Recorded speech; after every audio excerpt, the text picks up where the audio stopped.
অসম চৰকাৰ তথা ভাৰত চৰকাৰে দুখীয়া ৰাইজক উন্নয়নৰ কাৰণে APDCL অধীনত দুখন আঁচনি তৈয়াৰ কৰিছিল AIIB আৰু RDSS বুলি। এই দুইখন আঁচনিৰ মানে 95% লোকেই কিন্তু ঠিকাদাৰসকল অসমৰ বাহিৰৰ গুজৰাট কলিকতা ৱেষ্ট বেংগলৰ। তেওঁলোকে আঁচনি অনুসৰি SP 76 যিটো মানে ষ্টীলৰ পল পুতিব লাগে তাৰ তলত বোল্ডাৰ পিচিং কৰিব লাগে, শিল বালি চিমেণ্টেৰে কৰিব লাগে। অৰ্থাৎ এটা পোষ্টৰ তলত কিন্তু 5 বেগকৈ চিমেণ্ট দিব লাগে। তাৰ পৰিৱৰ্তে আপোনালোকে দেখা পাব গোটেই অসমতে 5 বেগ চিমেণ্ট তেওঁলোকে ব্যৱহাৰ কৰা নাই। অৰ্থাৎ অসমৰ মানুহক ৰাম ঠগন দি বাহিৰা ঠিকাদাৰ প্ৰতিষ্ঠানে ট্ৰেক্টৰ ড্ৰিল মেচিন দি গাঁতটো খান্দিয়ে খুঁটাটো পুতি থৈ গুচি গৈছে। ঠিক তেনেকুৱাকৈ RDSS আঁচনিখনত আপুনি যদি দেখা পায়, এই RDSS আঁচনিখনত 9.75 বুলি এটা পকীপল আছে। পকীপলটোত 101 কেজিকৈ চিমেণ্ট দিব লাগে। তাৰ বিপৰীতে 1 বেগ চিমেণ্টত আপোনাৰ 3 বেগ শিল, ঠিক তেনেকুৱাকৈ 6 বেগ বালি প্ৰয়োগ কৰিব লাগে।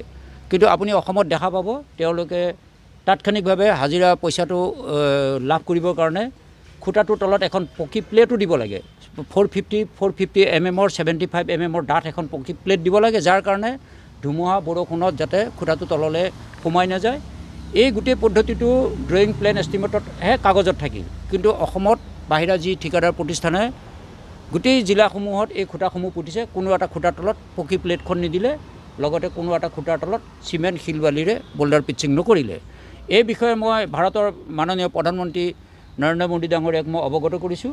আৰু শেষ মুহূৰ্তত যদিহে অসমৰ ঠিকাদাৰসকলৰ লগত বাহিৰা কোম্পানীৰ যদি গোপন বুজাবুজিটো মেটেৰিয়েলিটো যদি শেষ নকৰে, অৰ্থাৎ খুঁটাবোৰ যদি খান্দি আকৌ নতুনকৈ বোল্ডাৰ পিচিং নকৰে, তেতিয়াহ'লে মই মাননীয় আদালতৰ কাষলৈ আগবাঢ়িম বুলি মই আশা কৰিছোঁ। কিমান টকাৰ কেলেংকাৰী? গোটেই অসমত 2000 কোটিতকৈ বেছি টকাৰ কেলেংকাৰী। প্ৰত্যেকখন জিলাত এখন আঁচনিৰ নামত 180 কোটি 190 কোটিকৈ জিলা অনুসৰি কাম কৰি আছে। তেওঁলোকে কেৱল বোল্ডাৰ পিচিং কৰাৰ নামতেই দুৰ্নীতিটো কৰা নাই। ইয়াৰ পিছৰ পৰ্যায়ত যেতিয়া কেবুল লগাব, কেবুলততো আৰু সাংঘাতিক দুৰ্নীতি। কেবুলডালৰ ভিতৰত তেওঁলোকে নিজে বনাই আনে কোম্পানীত। এই কেবুলডালৰ ভিতৰত চিলভাৰৰ 19ডালকৈ তাঁৰ থাকিব লাগে।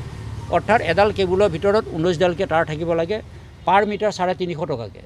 কিন্তু তেওঁলোকে নিজৰ কোম্পানীত কেবুলডাল বনাই আনে মাত্ৰ 7ডালকৈ। এই গোটেই ঘটনাবিলাক কিন্তু অভিযন্তাসকলে, জিলাৰ অভিযন্তাসকলে জানে।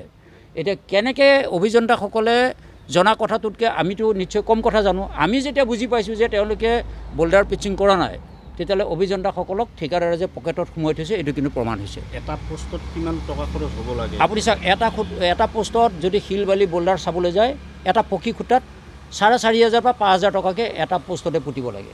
যদি বঙাইগাঁও জিলাত চাই আপুনি প্ৰায় 11,000 খুঁটা তেওঁলোকে পুতিব লাগিছিল। যদি প্ৰতিটো খুঁটাত 5,000কৈ কেৱল মাটি শিল বালি দিয়াৰ নামতে যদি তেওঁলোকে লুণ্ঠন কৰিছে, অকল লুণ্ঠনটো ঠিকাদাৰে নকৰে, তেওঁলোকৰ লগত কিন্তু বিভাগৰ অভিযন্তাসকল সম্পূৰ্ণৰূপে জড়িত হৈ থাকে।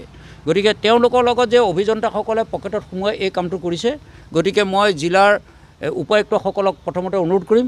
তাৰ লগতে মই মাননীয় মুখ্যমন্ত্ৰী মহোদয়ক অনুৰোধ কৰিছোঁ যে অসমত AIIB আৰু RDSS আঁচনি দুখনৰ ওপৰত এটা তদন্ত কৰি ব্যৱস্থা গ্ৰহণ কৰিব লাগে। RTI তথ্যত আপোনাক বিভ্ৰান্তিকৰ তথ্য বঙাইগাঁও জিলাই কিন্তু RTI তথ্যত মোক এটা ভুল তথ্য দিছে। তেওঁলোকে যিটো খুঁটা হিচাপ দেখুৱাইছে যে গোপী কৃষ্ণ নামৰ এটা বাহিৰা প্ৰতিষ্ঠান হায়দৰাবাদৰ, তেওঁলোকক দেখুৱাইছে যিটো খুঁটাৰ হিচাপ, তাৰ বিপৰীতে কিন্তু এই গুৱাহাটীৰ GM অফিচৰ পৰা, অৰ্থাৎ AGM GMই যি মোক তথ্য দিছে বিজুলী ভৱনৰ পৰা, তাৰ লগত কিন্তু একে আকাশ পাতাল পাৰ্থক্য হৈছে। গতিকে খুঁটাৰ সংখ্যাটো যে ডিভিজনবিলাকত যে পইচা দুৰ্নীতি কৰিব, এই কথাটো কিন্তু প্ৰমাণ হৈছে।